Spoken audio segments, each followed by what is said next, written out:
কাউকে কেউ এখতিয়ার দেয়নি, কাউকে অধিকার দিয়েছে যে একজন পুরুষের ক্ষেত্রে 4টা বিবাহ করা যাবে। এই এখতিয়ার কি আমার বোনরা দিয়েছে কাউকে?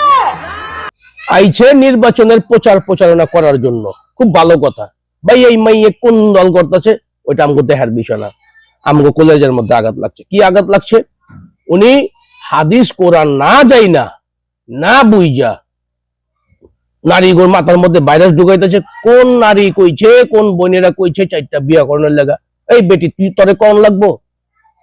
তোর যদি কোরআনের প্রতি অভিজ্ঞতা থাকে, কোরআন পড়ার মধ্যে কোনো আগ্রহ থাকে, তুমি কোরআন পড়ো, গবেষণা করো। আল্লাহ রাব্বুল আলামিন সেই কোরআনের মধ্যে সূরা নিসার মধ্যে বলে দিছে একজন পুরুষ 4টা বিয়া করতে পারবো।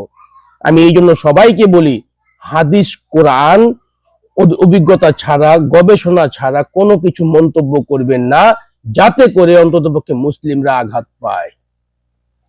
আপনি নির্বাচনের প্রচারণা করতে আইছেন, আপনারা কেডা কইছে ইসলাম বিরোধী একটা কথা বলার জন্য? এগুলো হচ্ছে ইসলাম বিরোধী কথা।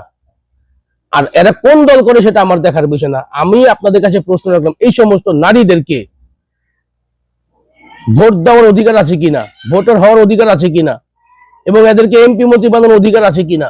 কারণ এদের এরকম মন্তব্যগুলা আগামীতে আরো নারীদেরকে মাথার মধ্যে ভাইরাস ঢুকাইবো, আরো অনেকে মানুষের সংসার নষ্ট হইব। তাই আপনারা অবশ্যই ভিডিওটা বেশি পরিমাণ শেয়ার করবেন, আপনাদের মূল্যবান মতামত কমেন্ট করবেন।